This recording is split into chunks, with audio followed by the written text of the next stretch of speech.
Welcome to the I Get Better podcast with your hosts, Charlene Renee and Phaedra Smith, where we discuss topics related to life, love, mental, physical, and spiritual health, and how we can all get better together. Welcome back to the I Get Better podcast. I'm your host, Charlene Renee. And I'm Phaedra Smith. And on today's episode, we will be discussing how I get better when I get balance. Yes. There you go with the signature, yes. I know, I can't help it. It just comes out. So, that's the thing now. I got to keep it going. Yep. As usual, we like to define our word or phrase because our thought is that it gives us the ability to fulfill it when we can define it. And so the definition of balance today that we looked at is an even distribution of weight, enabling someone or something to remain upright and steady. And that can just be kind of applied in multiple areas of our lives, which we will do. Yeah, getting balance is really, really important. So I'm glad we decided to discuss this on today, because when you're out of balance, man, everything's just off. You real off. One of the things that comes up in my mind is when I decided to go skating last year. I know that's your thing, but that is no longer my thing since high school. Girl, you can do it. No, ma'am. You was doing it in college. Don't be talking about high school. Oh, okay, I did it in college, but yeah, I know. I was all the way off, and I did it, but it was like one of those things where I was like, okay, let me hurry up and get back to the wall, move these kids out the way, because I am not steady. And so I always think of balance as being somewhat steady, and how that applies to our lives and just even in our mental health. I have so many clients that come to me and they're just like, I don't know, I just don't feel grounded or steady and really what they're saying is balance. My life doesn't feel balanced. Let's discuss why it's important. What do you think? What are some things that you feel like kind of define the importance of us being balanced? I think one of the reasons you need to be balanced is because it really keeps your energy levels up. When I think about being out of, I guess I'm going off, but when I think about being out of balance, it's like there's too much or not enough of something. Think about a scale, it can either be tilted up or down. What happens when you're out of balance is like you don't have something, or you have too much of something. And so when you don't focus on getting balanced, something is going to suffer in some way. And so when we're balanced, then we have just enough. Right. And it's not always easy to live a life in balance because there's always something. It's not that we're going to be 100% even, because that would kind of be a state of perfection. And I don't think any of us can be perfect at any time. But if I can get as close as possible, because what's balanced for me in one area could be totally out of balance for you. And so being able to find that steady gives me the energy to keep going and to keep pushing and to keep working towards whatever I'm trying to do or accomplish. So it's important to get balanced because it's essential to me succeeding at whatever thing I'm trying to do or task that I'm trying to do. Yeah, that was such a good point, because it wasn't until you said that till I was just like, because I remember at different points in my life, like for example, I grew up with my mom going to church a lot, and like I always worried and kind of grew up with this concern that like if you put too much into one area, you would burn yourself out. But it always seemed that gave her energy. That sort of was like it kind of filled her tank, so to speak. And now moving forward in my life in 2021, I have started to realize that when that part was missing for me, being involved in the church and just like spending time with God, that was a source of depletion when I didn't have it in my life, when I kind of other areas of my life were increased. So the Phaedra in 2021, I have reprioritized my life. And a lot of people will say, well, don't burn yourself out, but it's like, well, actually that's the thing that kind of gives me what I need to keep going to do the other stuff that I'm doing. So I like that, how you just really define that, because like you said, what gives you drive and energy and balance in your life might not be the same as someone else. And so being able to identify those things and then allow, whether it be God or whatever you use to keep yourself in balance, that's going to be really important in how you sort of survive and thrive in your life. Yeah, for Yeah. sure. And so finding the source of your energy, and then also finding the source of the depletion of your energy. And Mm-hmm. so not only, and so that's what gives you balance ultimately, being able to identify what's draining you and what's energizing you, Yeah. and to apply more of what's energizing you and decrease what's depleting you is Yeah. how you're able to get to that level of balance. Yeah. I think you had a really good analogy. Can you kind of paint that picture for us with your analogy with the car? Yeah, so when you're out of balance, going back to that, finding the source of what's keeping you from becoming balanced. So, like, if you think about it, when you have a car and you have an oil leak, your car is losing oil. And so, if you ignore that, in the, at the beginning of an oil leak, what you'll usually see and how you'll know that oil is leaking typically is you'll see it on the ground. So, at best, what you'll have, if you have an oil leak, you're losing a little bit of oil, is you'll have a little stain in your driveway, you'll have a little mess that you can clean up, and then you can correct the issue. But say you ignore that drip drop and you just let it go on, and you don't address it, eventually what will happen is the light will come on, the oil light, and that's your signal that something's wrong. It's getting to a low level. Maybe the car starts to run hot. If you continue to then ignore it even more and it starts leaking out, eventually what can happen is it can go dry. And what at worst can happen now is that the engine will be running off no oil, and it can catch fire and blow up, or it can lock up, and now you got a bigger issue. So that's what happens when your life starts to get out of balance. You'll get some signs, you'll get some recognition, you'll get something that'll signal you something's not right here, something's missing, something is draining me, and I need to now plug that leak, or I need to address it. I need to figure out what's missing and what's not being fulfilled. And so that's why it's so important to address that lack of balance in your life. It can be as simple as a drip that you hurry up and correct, or it can be, let me just ignore it because you're just tired. It's okay. Let me keep going. Let me keep doing too much of this or not doing enough of this, and things will be okay, or they'll work themselves out. But most of the time it doesn't. It requires intentionality, being intentional about getting back into balance when you get off balance. What are some of those signs that we're off balance? I think it starts with being tired, Yeah. being tired, being confused, having confusion, incongruency. So when you're expecting things to go a certain way and they're not, they start to go much differently. Or when you're tired all the time, when your stress level goes up, that's a more significant sign. That's a more common sign, I should say, is when you start to feel more stressed and your patience starts to get very short. That's a very good sign that something's off. It's when you don't have any patience, when you're stressed out, when you're tired. Maybe you're starting to get sick a lot, physically sick, more often than you typically would. Yeah. And others around you may also notice it. When people are starting to complain about your behavior, or tell you how you made something's different about you, or you're more irritable when dealing with other people. Those are some signs that I can think of off the top of my head when things are kind of starting to get off balance. Well, I was thinking about your car analogy, and I was thinking the same way when that light comes on, before the light comes on, but especially after it comes on. Like, if you continue to ignore it, the car starts to stall out and just like not want to crank up, and just all kinds of lights start coming on that's maybe unrelated. It's like trying to say, girl, I know you see these lights coming on, get it together. And I feel like that's how our bodies kind of are with us. Like you said, your behavior starts to change. You start being late for stuff. You getting sick, and your attitude changes. Your patience changes.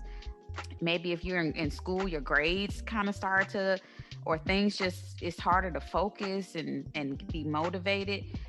My biggest thing is I'm wondering why do you think, I know there's been times in my life where I haven't either noticed it or I've ignored it. For me, I believe it's because I haven't wanted to face it, or I haven't wanted to take out time. It's that thing also, when you have to get yourself together, you got to carve out time and reprioritize your life, and also be willing to admit, man, something is wrong and I need help, for example. What are some things that you think that prevent us, or some barriers that prevent people from taking out that time to fix the leaks? I think having improper use of priority, or Mm-hmm. prioritizing things that may not necessarily be as important as you think, and undervaluing things that are important. So, improper setting of priorities and levels of importance. Everything can't be an emergency, and everything also can't be your responsibility either. Mm-hmm. And so, one of the barriers would be not utilizing support systems and not asking for help, because Mm-hmm. maybe you're too proud, or you think that you have to do everything, or it's not going to be done right. And so now you take on all this weight on your shoulders, which puts you out of balance, because now you're taking on all of these things. You think everything is important, and you think it's everything is your responsibility. So Right. not recognizing that, and maybe not trusting other people, not trusting that there are people who can do things other than you, and and they can be done right. I think Mm-hmm. that's a barrier for sure. And just lacking in faith, not believing that you can rely on something outside of yourself. Yeah, that's big. Yeah. That's big. I think I know a lot of times for me it has been control issues, not, and which boil back down to a lack of faith in God, a lack of trust in God, a lack of trust in other people, because I think that my idea is the best, and I wasn't willing to allow it, the vision to look any differently than what was in my head. You'll run your own self ragged trying to do everything and be everything, and not allowing other people to shine and flourish. Yeah, no, I totally agree with that. So, and we're talking about that. I feel like that's a good segue into some ways to get better, right? Yeah, let's talk about that. What can we do to get better?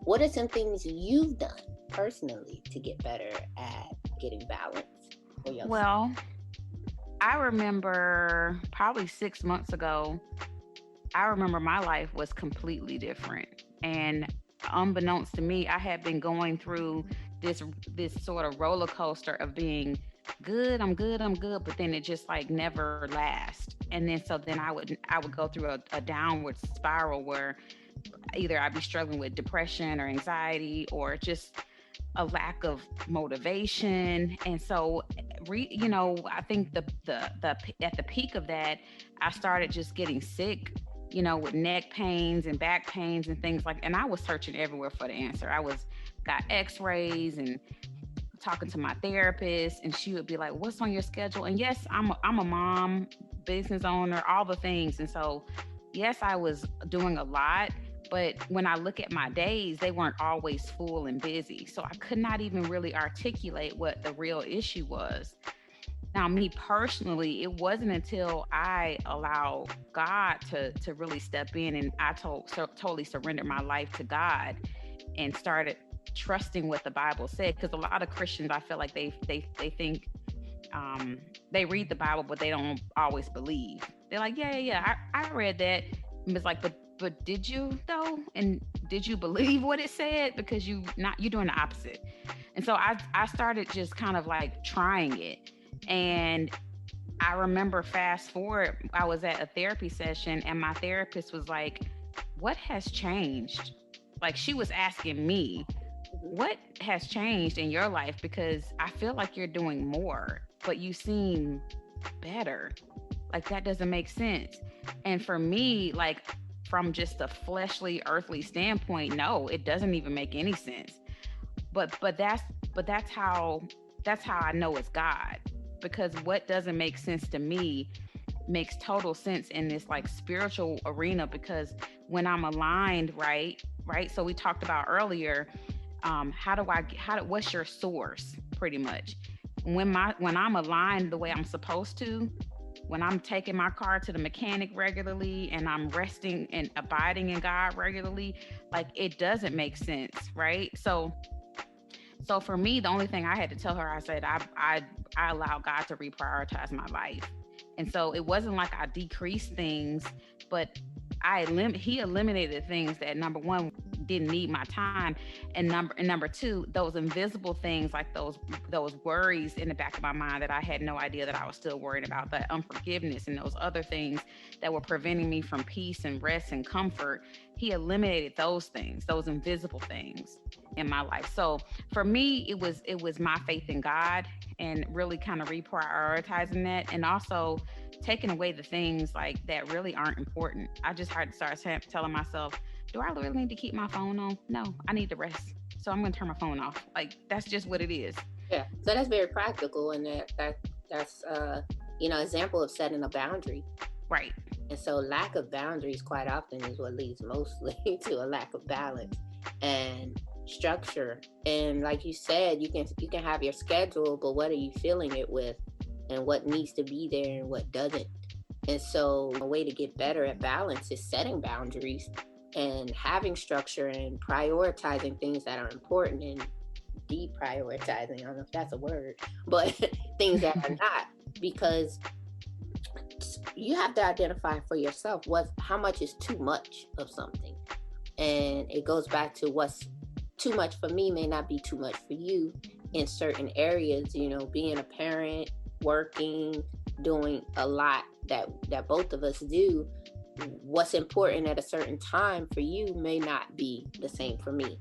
But there may be times where I do need to give more attention to something, whether it's my faith, whether it's my relationship with God, whether it's rest, getting rest. That may require more rest in this season in order for me to find that balance and to reprioritize.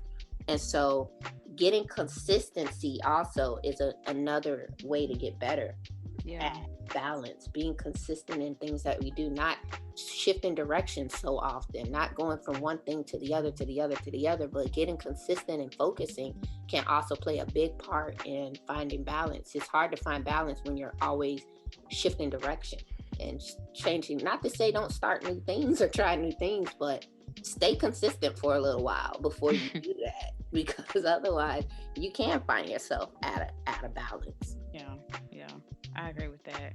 I feel like that we always like sort of tie in some of our other topics from our other podcasts when we talk about anything, but it just reminds me of even the farming stuff that we talked about, how you have to plant stuff, water it, weed it, but even just like you said, staying consistent, like that's a part of being able to reap the harvest later, like to just kind of stick in there and knowing when something is not balanced, when it's time to kind of let go of it versus kind of hang in there. I was going to ask you, how do you know when you're not balanced? Because a lot of times we tell ourselves, well, this is what I should be doing, but sometimes it's not. So how do you even know that? Because what you might think is right is not right. I think when you have a peace, it boils down to how's your peace looking. Like if your peace is disturbed, then something's not right. That's that light coming on. How much peace do you have in your life right at that moment? Then you'll know. If I'm doing too much of something, it wouldn't feel. If I'm not doing too much of something, it wouldn't feel bad for the most part.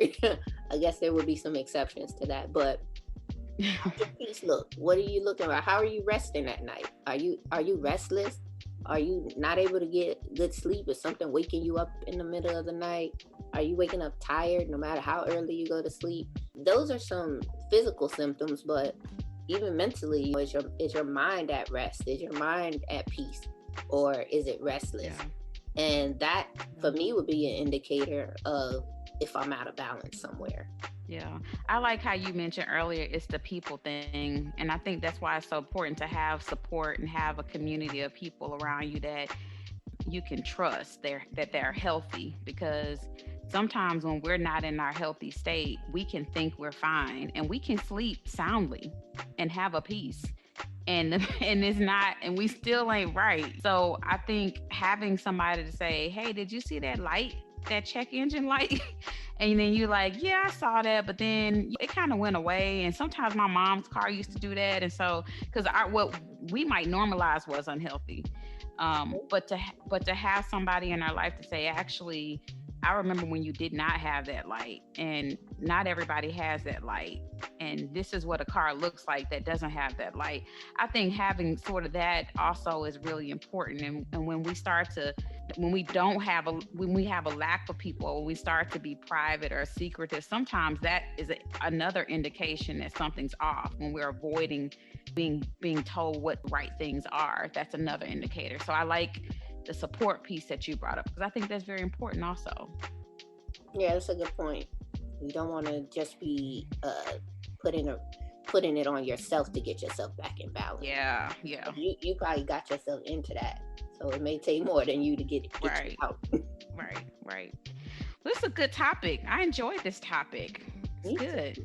I think we can all get better at getting our lives in balance, and hopefully it's helpful for our listeners who may find themselves in that place. So we need to all get better at finding that balance and keeping that balance and maintaining that balance in our lives as much as possible. Yeah. Well, that's our time for today, guys. Remember to like and share and review and subscribe. Let other people know about this. And if we blessed you at all, or helped you to think even just a little bit differently, then make sure you kind of share that with people that you know and you care about also. And please remember that you can send questions or topics that you want to be discussed on the show. We're on Instagram and Facebook, and you can feel free to DM us. And so until next time, let's keep getting better so we can do better in order to be better.